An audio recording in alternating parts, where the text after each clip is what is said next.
I have been doing this now professionally, theoretically, since 1988. This is the first time I went on talk radio, regular conventional terrestrial channels, the days of Rush Limbaugh and others. I've seen a lot of stuff. This is pre-computer, pre-website, pre-social media, pre-everything. And the only thing that we cared about, the only thing we were told that radio stations cared about is don't drop the F-bomb and don't lose the license. Short of that, you could do whatever you want. You could say whatever you want. I mean, it was great. Then the internet, during the nascent period, the beginning of it, during this initial advancement, was so wonderful.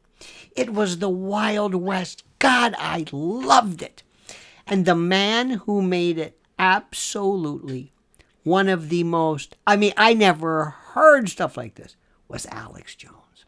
When Alex Jones started then, it was like nothing. I mean, a breath of fresh air, but it wasn't just this stupid, nonsensical crap that you have been acclimated to.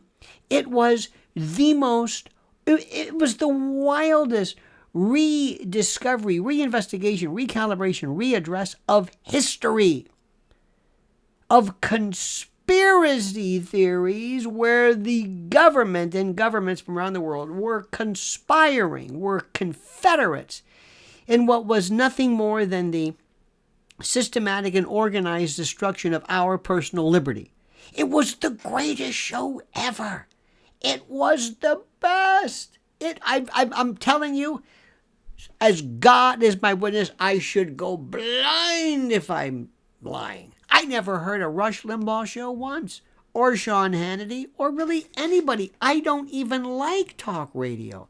I listen in snippets here and there, but I used to listen to the entire show. I never heard anything like Alex Jones. Never.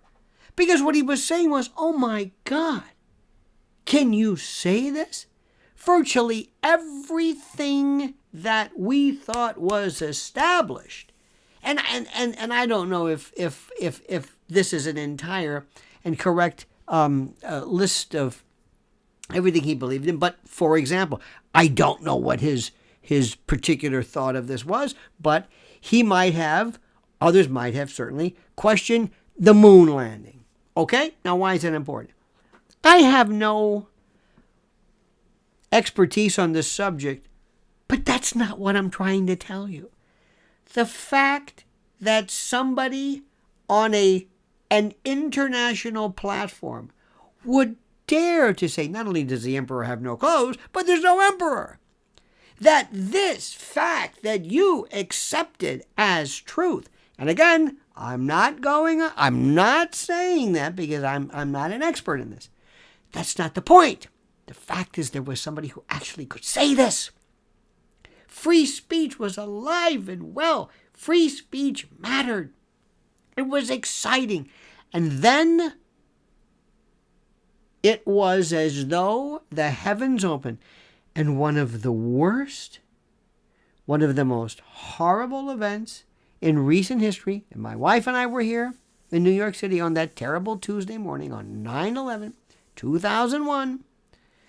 What we heard thereafter was absolutely a symphony to the imagination, where citizens and civilians and alternative media platforms joined together to question every single aspect of the official narrative, including the JFK assassination, including globalist takeover, including the notion of a new world order, things that were not even whispered on these horrible, useless, otiose, concretized, ossified, archaic, antediluvian, anachronistic news shows. It was the Wild West. And then he started to go crazy or appear crazy. I'm not suggesting he actually was mentally ill, but people started to look at him and they realized we got to do something to stop this guy because we cannot allow this. And then And I'm not going to in any way suggest that what he did was not stupid. But he figured, I can do whatever I want. And that's one of the problems with being a revolutionary. You think you can do whatever you want. Well, they got him. And they deplatformed him. And I mean, they went after everything you can imagine, from not only his bank accounts to LinkedIn to his CVS customer service card. And I'm just making that up. But I mean, this guy, they wanted to erase him. The pile-on, it was weird. It was like animals attacking this lions and this wildebeest. I mean, if there was any shred of anything, they wanted him. Now, whenever you hear this, whenever you talk about somebody like him, people always think, well, you must agree with him. No. Let me go a step further. Sometimes I stand for people's right to say something. For example, you know this McGill lady? Woman, president of Penn? She's right. And those Harvard people that can't stand these Ivy League pseudo-intellect or pseudo-intellect, my friend says. I can't stand them. But they're right. Elise Stefanik is basically saying that they have to, and other people are saying, they have to be exorcised, ablated, expurgated, because they're creating a situation where people are feeling unsafe by words. Okay?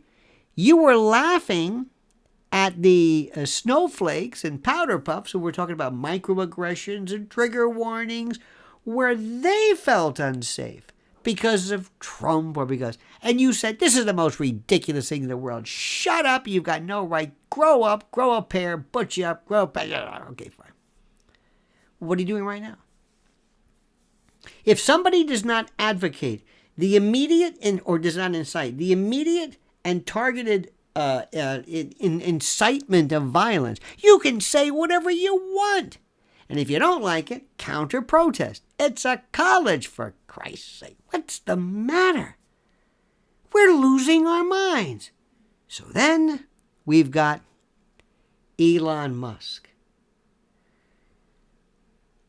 I know, because life is like this, somebody's going to say he was a fraud, he was a setup, he was a limited hangout, he was a part of the opposition, he was... the controlled opposition, he was cognitive dissonance, he was whatever it was. Please don't let that be true. Please let there be at least somebody on our side, the side of free speech. And then finally, we have Tucker. One of the most potentially important people ever, who was able to have one foot in this world of Fox News, which is dead. The leg is dead. It's either going to fall off or they're going to have to amputate. The doctors have looked. There's no nerve endings. There's no circulation. It's dead. Fox News is dead. After Roger Ailes, it's dead. It's a star that burned out 1 million years ago, but the light hasn't got. It's dead. It's stupid. It's dead. It's romper room without the intellectual heft, without the gravitas. If Tucker Carlson gets it through his head to stop wasting his time with people like Dave Portnoy and Andrew Tate and these other jadruls, I don't know what this is. Don't worry about hanging around with Kid Rock or whoever, Joe Rogan. Joe Rogan, by the way, is the most important person, bar none, but that's a different story. We'll get to that later. Tucker Carlson has the brains, has the wherewithal, and he has the sense of what's important. And there are so many people who could say, we will direct you. The interview he did with Alex Jones, Alex never sounded better, never sounded more cogent, never sounded like the old Alex. Okay? And we are on the brink of a revolution, a painless, bloodless, peaceful revolution, an intellectual revolution, where the clouds and the heavens are going to open, and we're able to speak, and where if